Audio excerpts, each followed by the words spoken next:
অবশেষে চূড়ান্ত হয়েছে কত শতাংশ মহার্ঘ ভাতা দেওয়া হবে। সর্বোচ্চ 25% মহার্ঘ ভাতার ঘোষণা আসছে। তবে সবাই 25% মহার্ঘ ভাতা পাবে না, গ্রেড অনুসারে মহার্ঘ ভাতা পাবে। প্রথম থেকে তৃতীয় গ্রেডে তারা মূল বেতনের 10% মহার্ঘ ভাতা পাবে।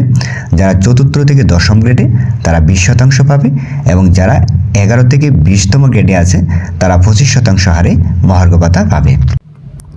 এবারই প্রথম গ্রেড অনুযায়ী সরকারি কর্মচারীদের মহার্ঘ ভাতা দেওয়া হবে।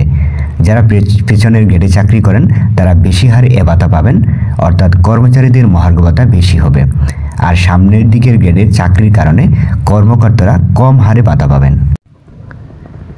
প্রথম থেকে তৃতীয় গ্রেডে মহার্ঘ ভাতা হবে মূল বেতনের 10%।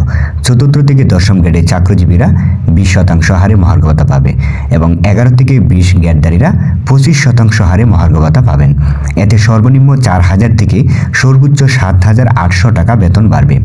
স্কেলের মারপ্যাচের কারণেও কেউ 4,000 টাকার কম এ ভাতা পাবেন না। তবে মহার্ঘ ভাতা কার্যকর হওয়ার পর আগের সরকারের দেওয়া 5% বিশেষ প্রণোদনা সুবিধাটি আর বহাল থাকবে না। অর্থাৎ এখানে যেটা বলা হচ্ছে আর কি, যে 4,000 টাকার কম কেউ মহার্ঘ ভাতা পাবে না এবং সর্বোচ্চ পাবে 7,800 টাকা।